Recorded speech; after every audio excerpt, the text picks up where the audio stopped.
Crianças, tudo bem com vocês? Hoje é sexta-feira, mais uma aula. Nós já tivemos uma aula de geografia. Agora nós vamos fazer uma revisão de língua portuguesa e vamos fazer mais duas atividades. Então, eu vou abrir aqui para vocês os slides, tá bom? Vou colocar aqui o áudio para gravar, para quem não tem acesso ao YouTube. Então, muito bem.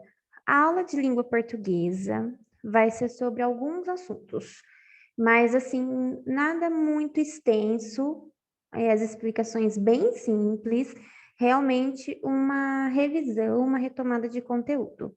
Então, vamos dar início. Então, nós vamos começar aqui pelo uso do dicionário. Então, nós estudamos que tem algumas regras, né, utilizadas aí para organizar o dicionário, para que fique fácil, né, a procurar as palavras e tudo mais.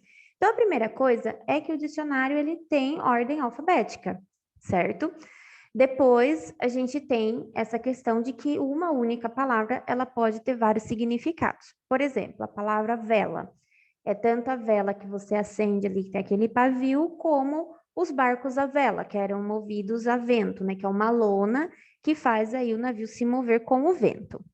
Os verbos, eles sempre são encontrados no modo infinitivo. O que é o modo infinitivo? Terminados em ar, ir. Então, amar, fazer, comer, certo? Sempre terminados ali no modo infinitivo. Então, por exemplo, eu quero saber o que significa a palavra comemos. Você nunca vai achar comemos, você vai achar comer.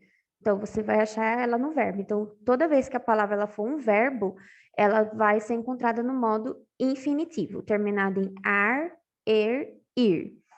Substantivos e adjetivos não aparecem no plural, nem no diminutivo, nem no aumentativo. Como assim? Substantivo é tudo que dá nome. Então, por exemplo, a palavra estrela, que inclusive tinha na avaliação formal. Eu quero saber o significado dela. Então, ela vai estar lá escrito estrela. Ela não vai estar escrito estrelinha, que seria no diminutivo, nem estrelão, que seria no aumentativo, e nem estrelas. Então, por exemplo, tem lá um texto. Eu quero que vocês achem o significado da palavra estrelinha. Vocês não vão achar estrelinha, vocês vão achar estrela. Então, as palavras, elas nunca vão estar no plural, nem no diminutivo, nem no aumentativo. Por exemplo, adjetivo. Adjetivo é uma característica. Então, suponhamos assim, eu quero que vocês achem a palavra inteligentíssima, né? Que é um aumentativo, né? Inteligentíssima. Vocês vão achar a palavra inteligente, certo? Não vai achar nem inteligentes, não vai achar inteligentinho. Vocês vão achar sempre a palavra inteligente. Se a palavra, ela tem também o lado masculino, né? Ela tem masculino e feminino, ela não vai aparecer no feminino. Então, por exemplo, estrela. Estrela, ela é uma palavra feminina, só que ela não tem a palavra masculina, estrelo. Não existe estrelo. Então, aí você acha estrela. Agora, por exemplo, a palavra misteriosa. Existe misterioso. Então, você vai achar misterioso. Então, quando a palavra ela tem o masculino, no dicionário vai ser no masculino. Ela só aparece no feminino se a palavra é feminina e não tem o masculino, certo? Agora a gente vai para um outro conteúdo que é o antônimo. Vai ter uma atividade, inclusive, sobre antônimos, tá bom? Os antônimos são nomes que damos às palavras que têm sentido contrário.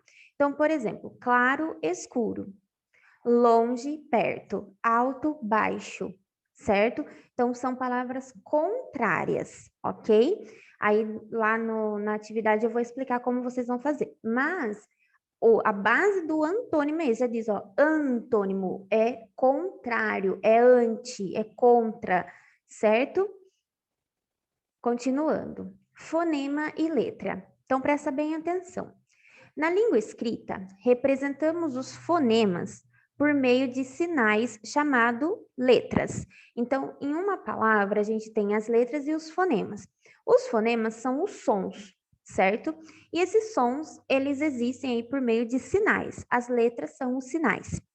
Portanto, Letra é a representação gráfica do fonema. Olha o exemplo para vocês entenderem. Na palavra sapo, a letra S representa o fonema, que lê-se C. Então, olha lá. O sapo, a palavra sapo, ela começa ali com o S, que tem um som. Quando a gente fala a palavra sapo, a gente não fala S sapo, fala S apo. Não, porque S é a letra. O som desse S é o fonema. Então, o som é o C, né? Sapo, ok? E o fonema, ele tem, né, diferentes sons. Então, por exemplo, esse S aí do sapo, ele tem o som de C, né? C. Já o S na palavra brasa, ele já tem som de Z. Então, olha ali, ó, a palavra brasa, a letra S, ela tem o fonema Z, ou seja, ela tem o som de Z. Então, a gente diz que a letra é a mesma, mas o fonema tem o som diferente, né? Ele tem esse som diferente. Então, a mesma letra, que é o S, no sapo tem som de C e na brasa tem som de Z. E notem que, no caso ali, o Z, ele até tem o som parecido com a letra, né? Letra Z, o som é o Z, brasa. Mas nem sempre isso acontece, como vocês podem ver no S.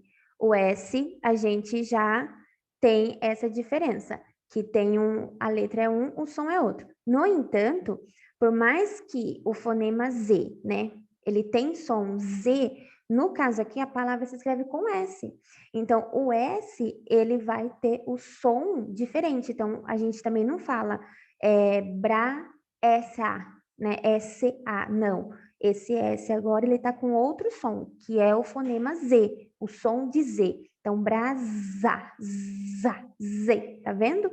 Então, o fonema, ele é representado por letras, as letras são os sinais, e o fonema, ele tem o som, né? Ele dá o som para a letra, é o som que a letra tem, é o fonema, e existe aí essa questão de que uma letra tem sons diferentes, né? No caso, o sapo, ele tem o som do S, C, e na brasa, o S aí tem som de Z.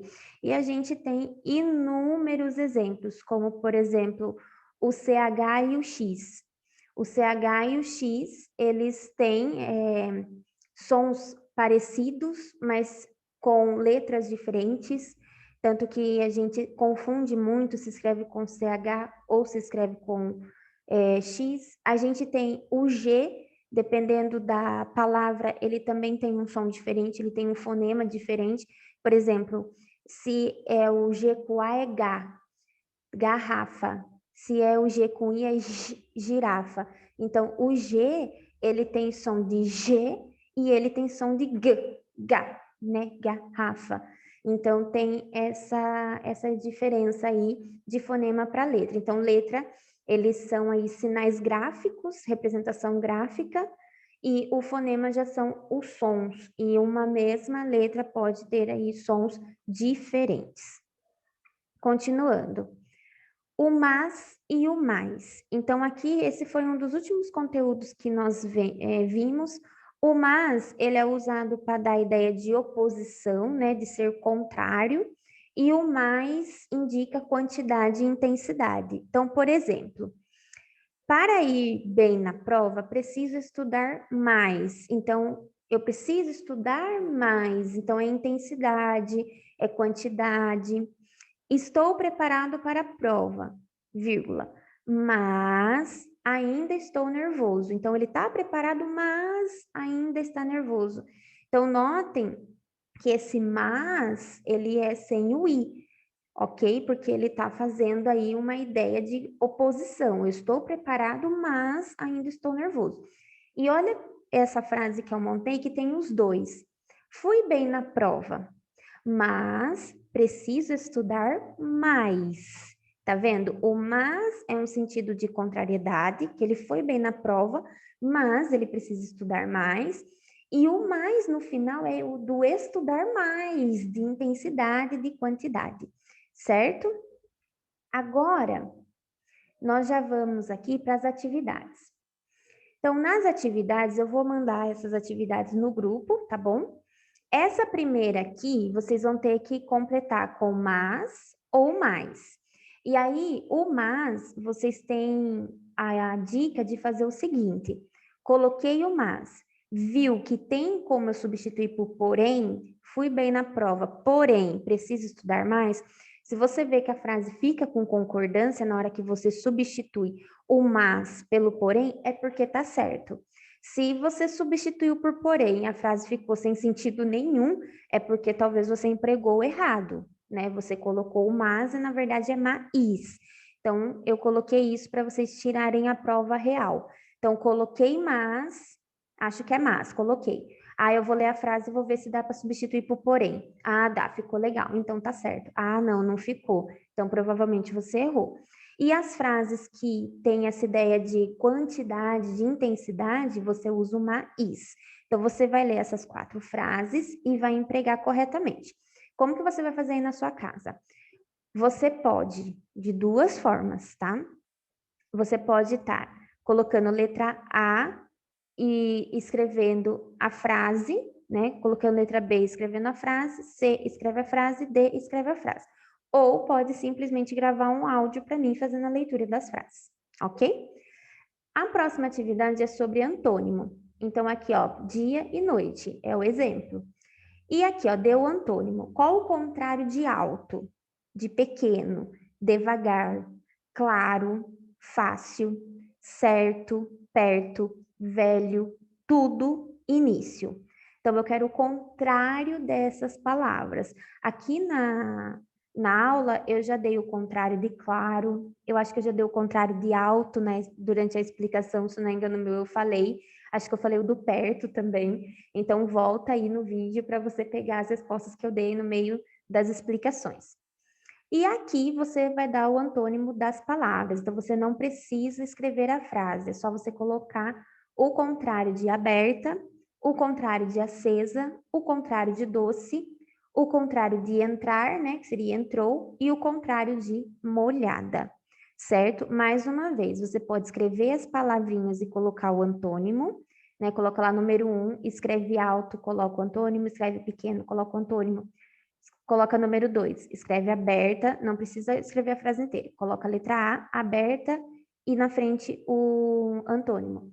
Letra B, acesa, na frente o antônimo. Não precisa reescrever as frases. E tira uma foto e manda.